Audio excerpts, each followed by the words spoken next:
Engkau Tuhan yang setia, waktumu selalu yang terbaik. Engkau Tuhan sandaranku, dan ku hanya kan berharap padamu. Satu-satunya yang ku andalkan, satu-satunya yang ku percaya. Engkau sumber kekuatan, sumber pengharapan, sumber kedamaian. Satu-satunya yang ku andalkan, satu-satunya yang ku percaya. Engkau Tuhan memberkati, Tuhan penyembuhku, Tuhan pemulihku.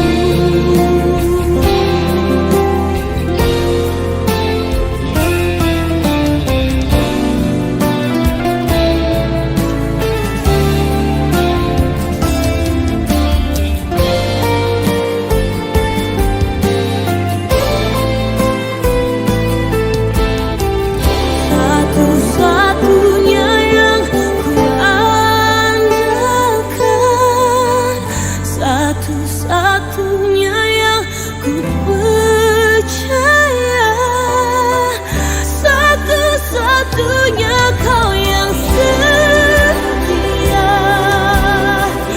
satu-satunya Kaulah Tuhanku. Satu-satunya yang ku andalkan, satu-satunya yang ku percaya. Engkau sumber kekuatan, sumber pengharapan, sumber kedamaian. Oh, satu-satunya yang ku andalkan, satu-satunya yang ku percaya. Engkau Tuhan memberkati, Tuhan penyembuhku, Tuhan pemulihku. Engkau Tuhan memberkati, Tuhan.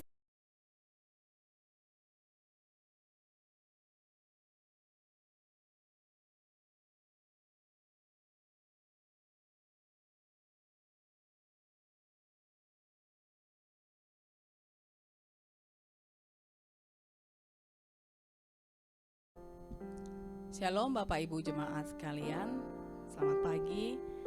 Kiranya setiap kita mau masuk dalam hadirat Tuhan dengan hati penuh ucapan syukur, karena Tuhan Yesus telah setia melindungi kita, memberikan kita kasih-Nya yang sempurna. Saya yakin adanya kita pada hari ini itu semua karena anugerah yang dari Tuhan saja. Mari saya undang saudara sekalian untuk menundukkan hati. Kita mau datang kepada Tuhan. Terima kasih Tuhan, terima kasih Yesus. Kami mengucap syukur Tuhan untuk penyertaan-Mu sepanjang minggu ini. Terima kasih Tuhan, sungguh kami lihat pertolongan Tuhan dalam kehidupan kami. Sungguh kami saksikan kasih-Mu Tuhan dalam kehidupan kami. Biarlah terus Tuhan, kami mau pegang tangan-Mu, jangan Kau lepaskan kami Tuhan. Biarlah kami hanya mau bersandar dan mengandalkan Engkau saja. Terima kasih Yesus, terima kasih. Tiada kasih yang seindah Engkau Tuhan, tiada kasih yang sesempurna dari-Mu Yesus. Kami mengucap syukur. Biarlah kalau sebentar Tuhan, kami mau memulai ibadah kami, Engkau dapat melihat hati kami Tuhan, bahwa kami rindu menyenangkan hati-Mu. bahwa kami rindu bermazmur untuk-Mu Tuhan, menaikkan pujian bagi Tuhan. Terima kasih Yesus, terima kasih. Biar Engkau sendiri Tuhan yang beracara dalam ibadah kami pada pagi hari ini. Di dalam nama Tuhan Yesus Kristus. Haleluya. Amin.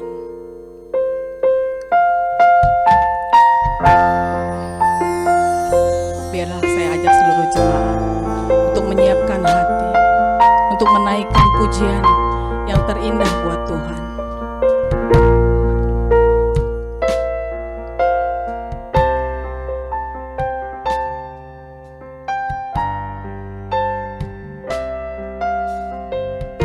Ini persembahan kami Tuhan, biarlah Kau dengar Mas. Ya Tuhanku, aku hendak bernyanyi bagimu.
ucapan syukur kami kepadamu Yesus.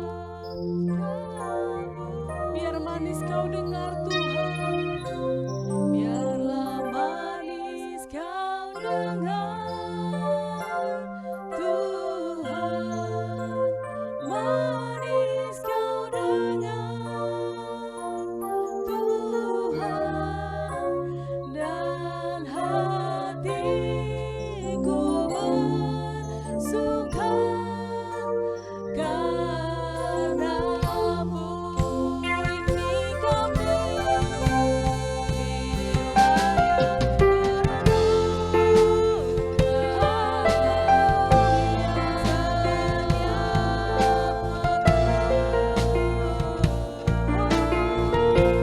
nyanyian pujian dan pengagungan kepadamu. Biar manis kau dengar, kau dengar Tuhan, manis kau dengar Tuhan, dan hatiku bersuka karena-Mu, dan hatiku bersuka, dan hatiku bersuka karena-Mu, hati kami bersuka, dan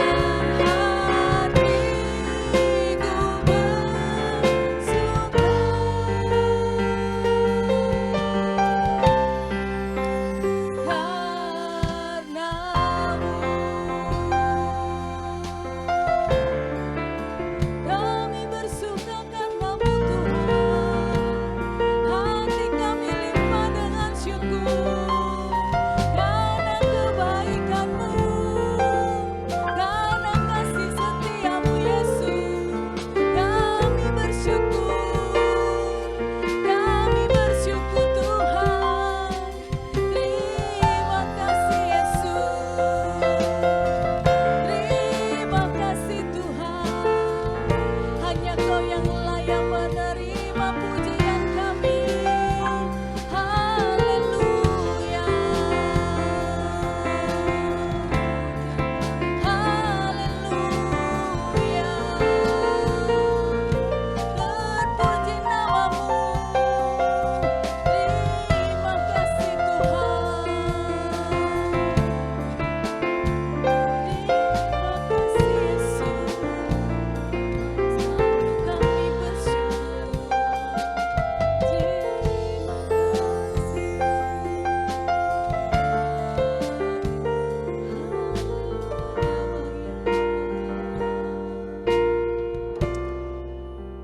Terima kasih Tuhan. Sungguh Kau Allah yang baik, teramat baik Yesus. Terima kasih Tuhan. Hati kami limpah dengan ucapan syukur. Hati kami penuh dengan sukacita karena kebaikan-Mu yang luar biasa Tuhan. Teramat baik Tuhan dalam kehidupan kami. Tidak kata lagi yang dapat kami katakan Yesus. Biarlah Kau layakkan kami menaikkan pujian yang terbaik hanya bagi-Mu. Kami mau menyiapkan hati kami untuk bersuka cita di dalam nama-Mu Tuhan Yesus. Terimalah setiap pujian yang kami naikkan. Biar pujian kami menjadi dupa yang harum Tuhan. Terima kasih Yesus, terima kasih. Kami siap memuji nama-Mu di dalam nama Tuhan Yesus. Haleluya. Amin. Amin. Puji Tuhan. Biarlah setiap kita selalu dalam sukacita karena kita memiliki Allah yang luar biasa, Allah yang baik. Amin.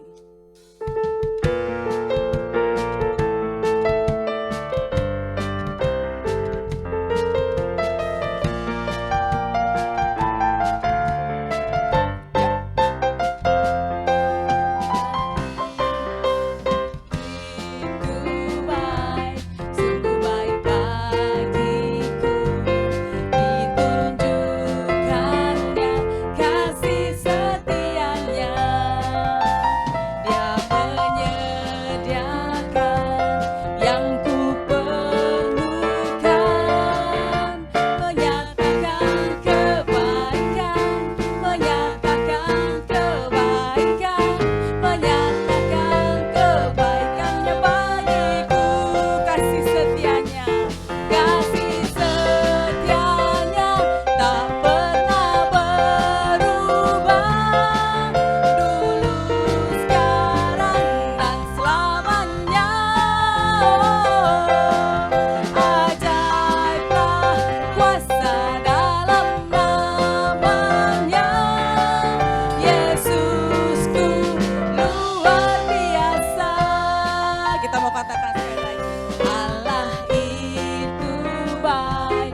Biarlah segala kemuliaan hanya buat Tuhan Yesus.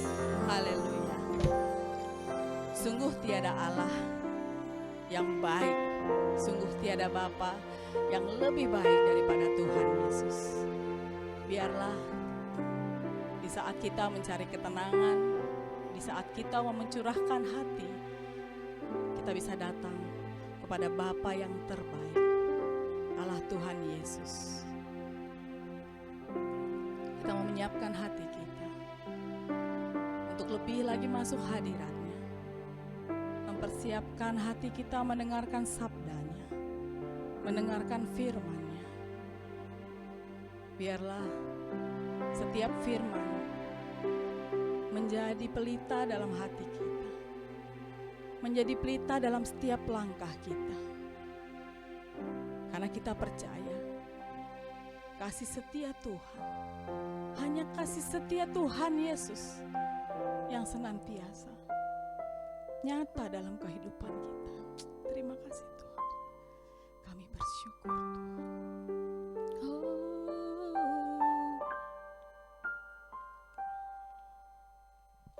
Bapakku yang baik, Kau sangat ku cinta, lebih dari segalanya di dalam hidupku. Bapakku yang baik, Engkau yang ku perlu, lebih dari segalanya. Kasih-Mu bagiku tak pernah berakhir, kasih setiamu selalu nyata dalam hidupku, tak pernah berhenti berharap padamu, Yesusku, Kau segalanya.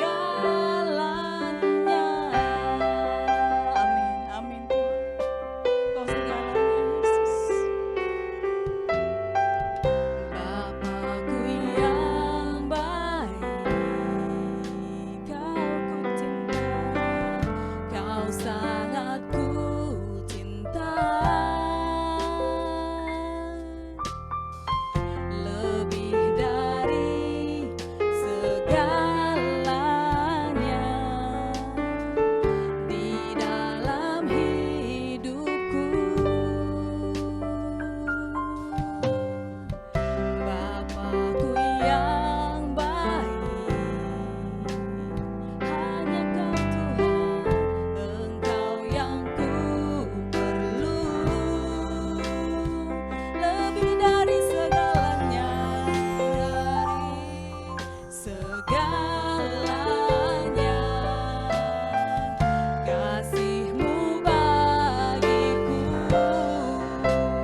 Shalom jemaat yang Tuhan Yesus kasihi. Pada pagi hari ini kita akan mendengarkan firman Tuhan. Untuk itu mari kita siapkan diri kita di hadapan Tuhan dan kita berdoa. Bapa di surga, terima kasih hari ini kami bersyukur Engkau Bapa yang ajaib di hidup kami. Engkau Bapa yang luar biasa di hidup kami. Tuntun setiap langkah kami supaya kami mengerti apa yang Tuhan mau di hidup kami. Terima kasih Tuhan, hari ini kami merendahkan diri di hadapan Tuhan, mau mendengar apa yang menjadi isi hati Tuhan buat kami hari ini. Berbicaralah Tuhan, karena kami siap mendengarkan. Di dalam nama Tuhan Yesus kami berdoa. Amin. Bapak Ibu yang Tuhan Yesus kasih, hari ini kita akan merenungkan firman Tuhan kita, terdapat di dalam 1 Samuel pasal 23, ayat yang pertama sampai ayat yang ke-13. 1 Samuel pasal 23, ayat yang pertama sampai ayat yang ke-13. Saya akan baca buat kita. Diberitahukanlah kepada Daud begini, ketahuilah orang Filistin berperang melawan kota Kehila dan menjara tempat-tempat pengirik. Lalu bertanyalah Daud kepada Tuhan, apakah aku akan pergi mengalahkan orang Filistin itu? Jawab Tuhan kepada Daud, pergilah, kalahkanlah orang Filistin itu dan selamatkanlah Kehila.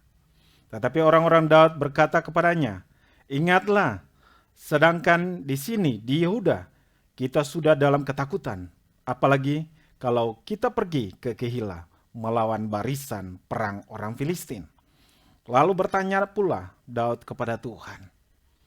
Maka Tuhan menjawab dia firman-Nya, bersiaplah, pergilah ke Kehila, sebab aku akan menyerahkan orang-orang Filistin itu ke dalam tanganmu. Kemudian pergilah Daud dengan orang-orangnya ke Kehila. Ia berperang melawan orang Filistin itu. Didahului ternak mereka dan ditimbulnya kekalahan besar di antara mereka. Demikianlah Daud menyelamatkan penduduk Kehila. Ketika Abiatar bin Abimelek melarikan diri kepada Daud di Kehila, ia turun dengan membawa efod di tangannya. Kepada Saul diberitahukan bahwa Daud telah masuk ke Kehila. Lalu berkatalah Saul, Allah telah menyerahkan dia ke dalam tanganku. Sebab dengan masuk ke dalam kota yang berpintu dan berpalang, ia telah mengurung dirinya. Maka Saul memanggil seluruh rakyat, pergi berperang ke Kehila dan mengepung Daud dengan orang-orangnya. Ketika diketahui Daud bahwa Saul berniat jahat terhadap dia, berkatalah ia kepada Imam Abiatar, bawalah efod itu kemari. Berkatalah Daud, Tuhan Allah Israel, hamba-Mu ini telah mendengarkan kabar pasti bahwa Saul berikhtiar untuk datang ke Kehila dan memusnahkan kota ini oleh karena aku. Akan diserahkan oleh warga-warga kota Kehila, itukah aku ke dalam tangannya? Akankah datang Saul seperti yang telah didengar oleh hamba-Mu ini? Tuhan Allah Israel, beritahukanlah kiranya kepada hamba-Mu ini. Jawab Tuhan, ia akan datang. Kemudian bertanyalah Daud, akankah diserahkan oleh warga-warga kota Kehila itu aku dengan orang-orangku ke dalam tangan Saul? Firman Tuhan, akan mereka serahkan.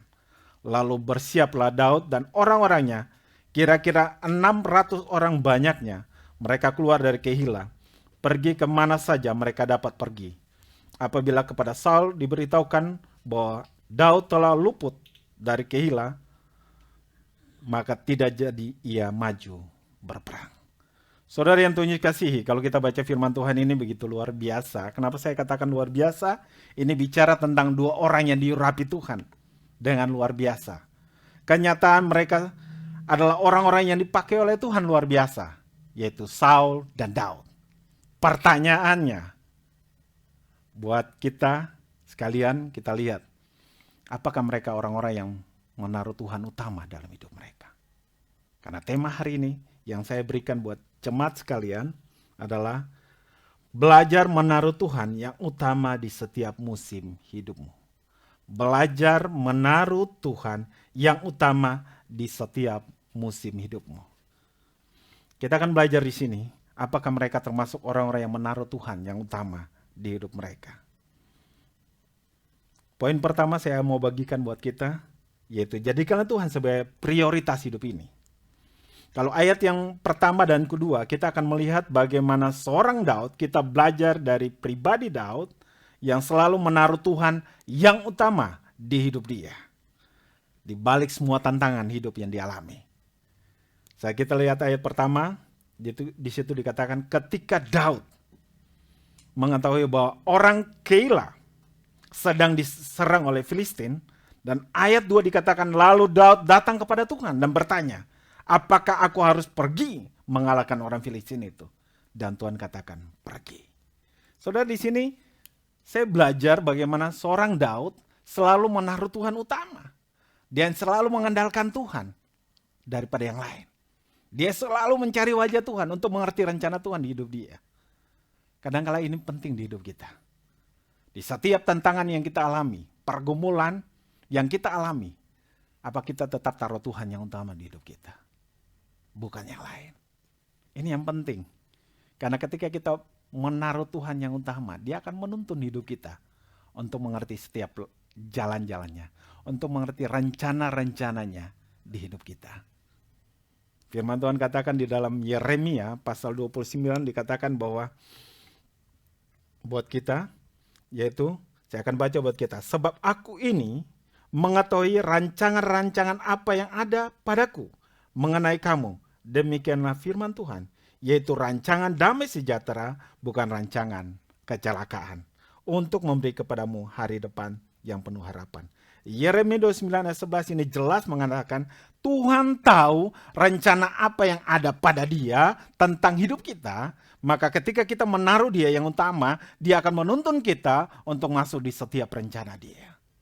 Berbeda dengan orang yang diurapi seperti Saul. Dia memang benar diurapi oleh Tuhan. Tapi kenyataannya dia bukan menaruh Tuhan yang menjadi prioritas hidup dia ketika dia nggak taat. Daud seorang yang selalu taat di hadapan Tuhan. Dan hari ini kita akan melihat bagaimana seorang Saul justru berbalik. Kalau kita lihat ayat yang ke-7, itu jelas dia seakan-akan, Saul berkata seakan-akan hari ini Tuhan sudah menyerahkan dia ke dalam tanganku. Tapi kenyataan tidak seperti itu. Tuhan tidak bicara buat dia. Orang yang menaruh Tuhan yang utama di hidup dia, dia akan mencari wajah Tuhan. Dia memberikan telinganya untuk apa yang Tuhan mau di hidup dia. Dan dia akan tahu jalan-jalan Tuhan di hidup dia. Saudara yang Tuhan kasihi, yang kedua, kita akan belajar bahwa tetaplah jadikan Tuhan yang utama dalam hidup kini, walaupun kelihatan tidak menguntungkan. Ketika engkau menaruh Tuhan menjadi prioritas hidup kita, ketika kita menaruh Dia yang utama dalam hidup kita, walaupun kondisinya tidak menguntungkan sekalipun, belajar percaya, melangkah taat saja, sehingga akan melihat Tuhan menyertai hidupmu. Tuhan akan menjaga hidupmu. Memang benar kalau kita lihat ayat yang ketiga. Jelas ketika Daud bertanya kepada Tuhan dan Tuhan suruh melangkah saja. Tapi ayat ketiga di sini jelaskan bahwa orang-orang Daud yang bersama-sama dengan dia, mereka bertanya, Daud apakah ini tidak berbahaya? Justru saat ini kita berada di Yehuda saja, kita sedang tidak aman. Engkau sendiri sedang dikejar-kejar oleh Saul. Ini kondisi tidak memungkinkan. Bagaimana mungkin kita pergi lagi menyerang Filistin dan menyelamatkan kota Keila? Saudara, ini tantangan besar buat Daud. Dan Daud tahu persis kondisi itu. Kondisi yang sangat-sangat tidak menguntungkan buat dia. Tapi sekali lagi dia mau belajar percaya sama Tuhan. Sekali lagi dia mau belajar bergantung sama Tuhan. Sekali lagi dia mau taruh Tuhan menjadi prioritas penting yang utama di hidup dia. Ayat 4 jelas dikatakan bahwa lalu bertanya pula Daud kepada Tuhan. Saudara, ini menarik. Daud selalu balik kepada Tuhan. Daud tidak ambil keputusan sendiri. Daud tidak ambil rancangan sendiri. Tapi Daud balik kepada Tuhan. Walaupun kondisi tidak menguntungkan, dia balik lagi kepada Tuhan. Dan dia bertanya kepada Tuhan. Dan jelas di situ dikatakan bahwa ketika Daud balik bertanya kepada Tuhan, Nah, ini konfirmasi Tuhan. Saya akan baca buat kita. Lalu bertanya pula Daud kepada Tuhan.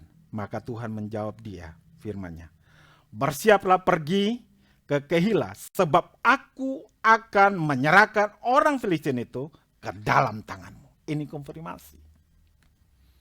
Ini konfirmasi jelas yang Daud terima. Satu pribadi yang selalu menerima, aku sudah menyerahkan mereka ke dalam tanganmu. Aku sudah menyerahkan mereka ke dalam tanganmu. Ini konfirmasi jelas buat Daud. Ketika dia mau melawan Goliat, ini firman Tuhan yang sama. Aku sudah menyerahkan dia ke dalam tanganmu. Dan ini yang membuat Daud berani melangkah. Saudara, kadang-kala kita perlu minta Tuhan. Apa yang Tuhan mau di hidup kita. Konfirmasi jelas Tuhan mau apa yang kita kerjakan di hidup ini. Dan dia akan menunjukkan itu. Dia bukan Allah yang egois. Dia bukan Allah yang otoriter. Tapi dia Allah yang mau selalu berkomunikasi dengan kita. Dia mau bicara. Bisa saja Tuhan marah. Kan saya sudah bilang pergi. Tapi dia selalu mengerti kondisi kita. Kadang-kala kita bisa bilang Tuhan seakan gak ngerti kondisi kita. Tuhan masa akan suruh seperti ini. Bapak Ibu Saudara yang Tuhan kasih, ini yang kami alami. Ketika 2020 Tuhan suruh kami berbagi. Dan waktu kami berbagi, kami harus keluar di jalan, berbagi buat semua orang. Tanpa kami mengerti kenapa Tuhan suruh kami berbagi. Kami hanya belajar taat. Kami taat lakukan itu.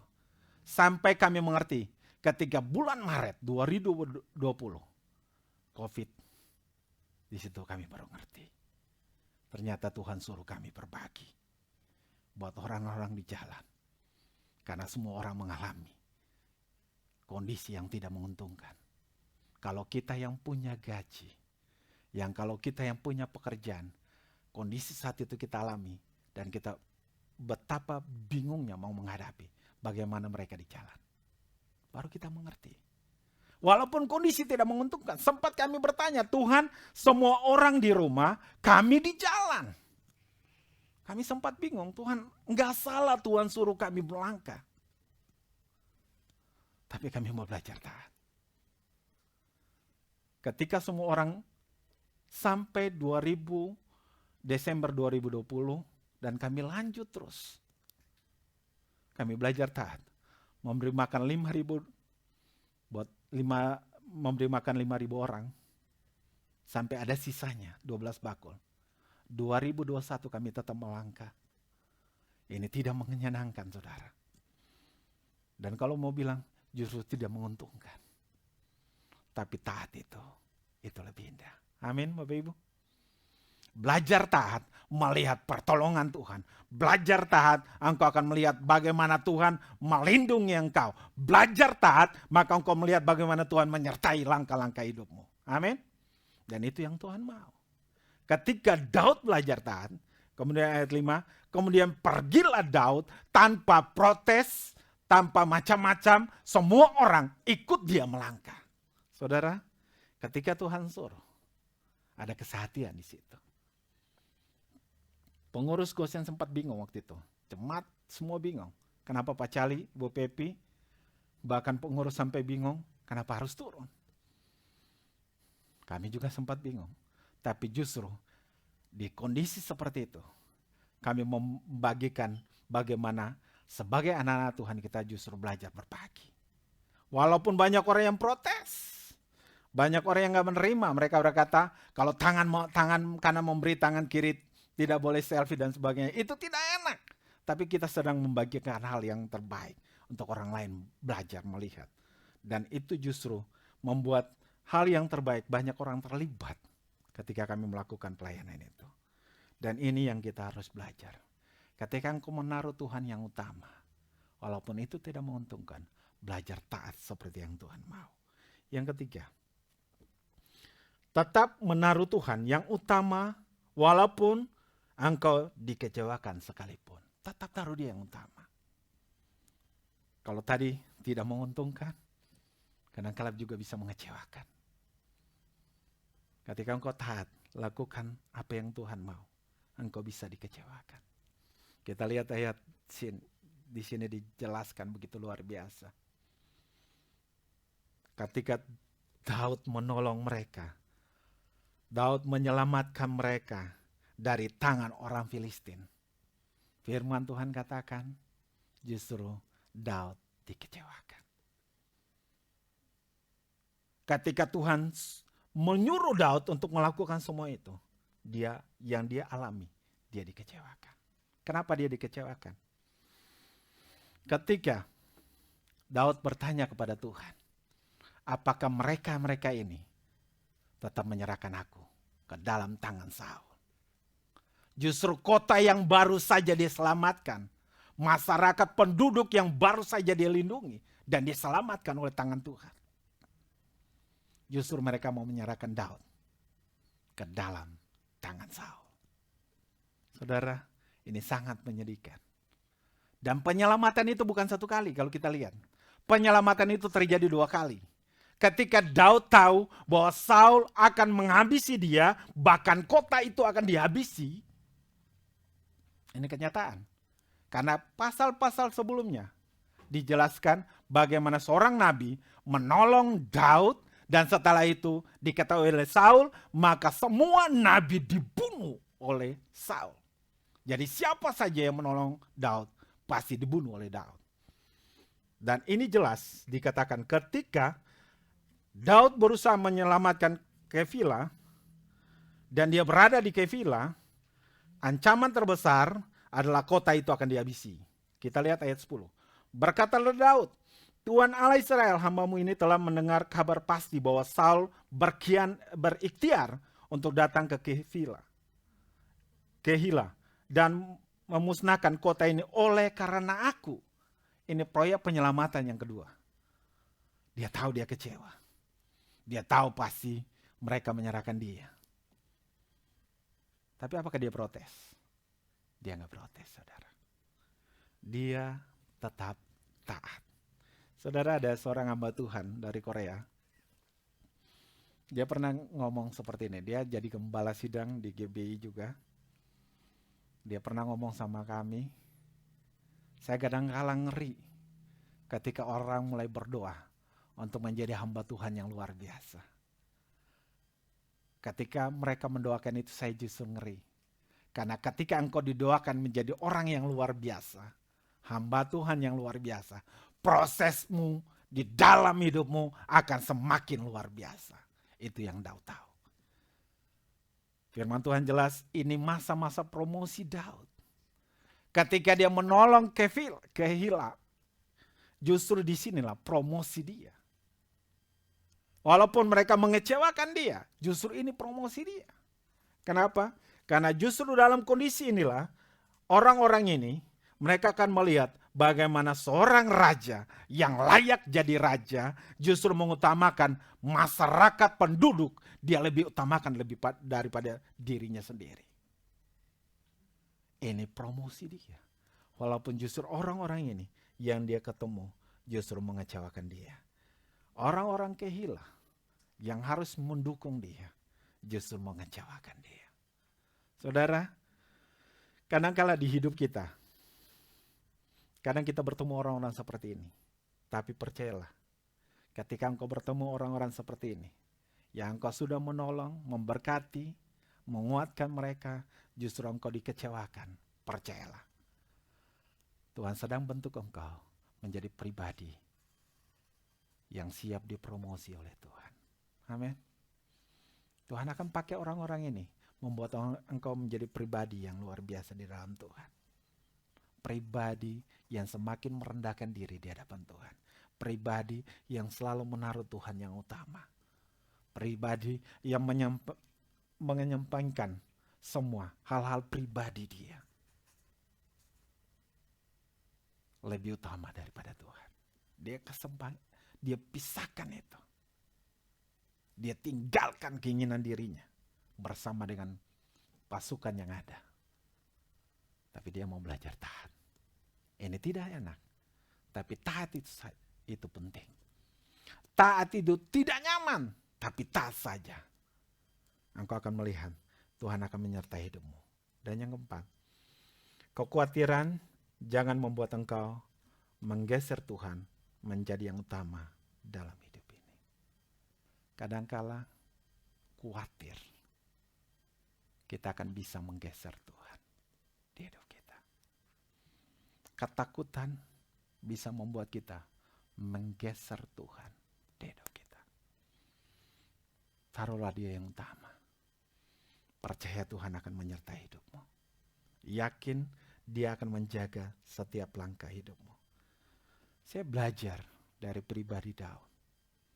Ketika dia mendengar itu, dia pergi ke padang gurun Sif bersama dengan orang-orang banyak yang menyertai dia. Ada 600 orang. Bukan orang yang sedikit, saudara. Firman Tuhan ayat 13 dikatakan, ada 600 orang yang pergi bersama dia. Coba kita lihat ayat 13. Lalu bersiaplah Daud dan orang-orang, kira-kira 600 orang banyaknya. Mereka keluar dari Kehilah dan pergi kemana saja mereka dapat pergi. Apabila kepada Saul diberitahukan bahwa Daud telah meninggalkan Kehilah, maka tidak jadi ia maju berperang. Saudara, ini penting. Ketika dia meninggalkan Kehilah, sepertinya itu keputusan yang terbaik waktu dia berada di Kehilah. Di kota berkubu. Dia seakan mau bertahan di situ. Tapi di situ ada ancaman. Tapi keputusan yang harus diambil, dia tinggalkan Kehilah. Dia tinggalkan kenyamanan. Dia tinggalkan rasa aman di situ. Dia kembali ke padang gurun. Di padang gurun Sif, justru dia menemukan ada konfirmasi Tuhan di hidup dia. Kita lihat ayat yang ke-13, kita perhatikan ayat ke-17. Saudara, ini menarik sekali. Ayat yang ke-17 saya akan baca buat kita. Ketika dia berada di padang gurun Sif, justru Yonatan datang kepada dia. Ayat 16 dan 17. Maka bersiaplah Yonatan anak Saul, lalu pergi kepada Daud di Koresa. Ia menguatkan kepercayaan Daud kepada Allah dan berkata kepadanya, janganlah takut sebab tangan ayahku Saul tidak akan menangkap engkau. Engkau akan menjadi raja atas Israel dan aku menjadi orang kedua di bawahmu. Juga ayahku Saul telah mengetahui yang demikian itu. Konfirmasi dia. Ketika dia tinggalkan kenyamanan, keamanan, dia pergi ke padang gurun. Dia bertemu dengan Yonatan. Yang menarik, pribadi Yonatan yang menaruh Tuhan utama di hidup dia, justru memberi konfirmasi. Engkau tetap menjadi raja. Karena Tuhan punya rencana besar di hidupmu. Pribadi yang punya jiwa besar. Pada dia seorang pangeran. Yang siap juga jadi raja. Tapi justru dia tahu. Kepada siapa Tuhan berkenan. Dia berani melepaskan itu. Kau yang akan jadi raja. Biarkan aku menjadi orang kedua. Dan ayahku sudah tahu itu. Saul, ayahku, tidak akan pernah bisa menangkap engkau. Saudara, ini menarik. Ketika engkau belajar taat, menaruh Tuhan utama di hidupmu, engkau akan melihat Tuhan menuntun hidupmu. Tuhan akan mempromosi hidupmu. Tuhan akan membuat jalan-jalanmu berbeda. Karena firman Tuhan katakan di dalam Yeremia 29 ayat 11, jelas dikatakan, aku tahu rancangan apa yang ada padaku mengenai kamu. Bukan rancangan kecelakaan, tapi rencana damai sejahtera. Di setiap kita ada rencana besar Tuhan di hidup kita. Tuhan sedang punya proses, program, proyek besar di hidup kita. Apakah kita mau belajar taat, tunduk, dan taruh Dia yang utama? Di setiap musim hidup kita, apapun yang terjadi, walaupun engkau dikecewakan, engkau ditinggalkan, tapi percaya, Dia Allah tidak akan meninggalkan engkau.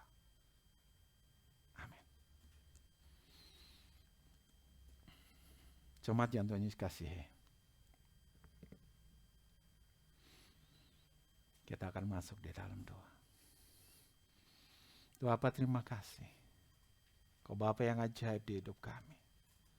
Engkau tahu setiap rancangan apa yang ada padamu tentang kami, Tuhan. Tuntun setiap langkah kami, supaya kami belajar menyenangkan hati-Mu. Tolong kami Tuhan, ajari kami, supaya hidup ini Tuhan, kami selalu menaruh Engkau yang utama daripada yang lain. Ajari kami, bimbing kami, dan tuntun kami di setiap langkah kami. Di setiap masa hidup kami Tuhan, bahkan di musim hidup kami, Engkau selalu menjaga dan menuntun kami. Terima kasih Tuhan, ini kami Tuhan. Berkati setiap anak-anak-Mu, berkati semua jemaat-Mu yang ada di sini Tuhan. Berkati kami, tuntun setiap kami, supaya kami melangkah seperti yang Tuhan mau, bukan seperti yang kami mau. Seperti yang Tuhan inginkan, bukan seperti yang kami inginkan. Supaya kami jadi seperti yang Tuhan inginkan. Terima kasih Tuhan, berkati kami semua. Di dalam nama Tuhan Yesus kami berdoa. Amin.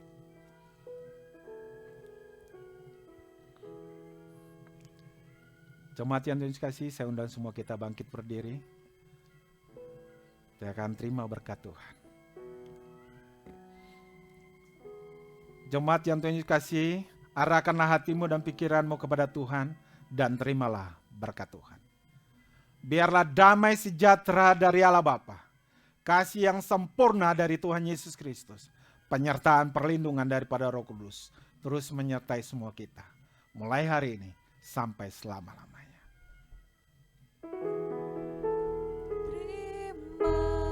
Kasih Yesusku, buat anugerah yang Kau beri hari ini, Tuhan adakan syukur bagimu.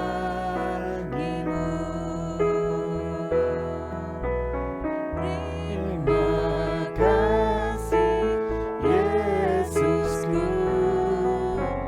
buat anugerah yang Kau beri hari ini, Tuhan adakan syukur bagimu.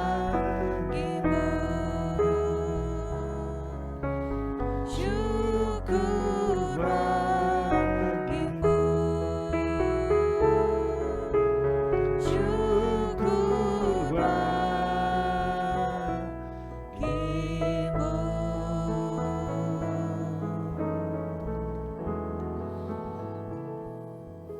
Amin. Tuhan Yesus memberkati semua kita. Silakan duduk. Tuhan memberkati.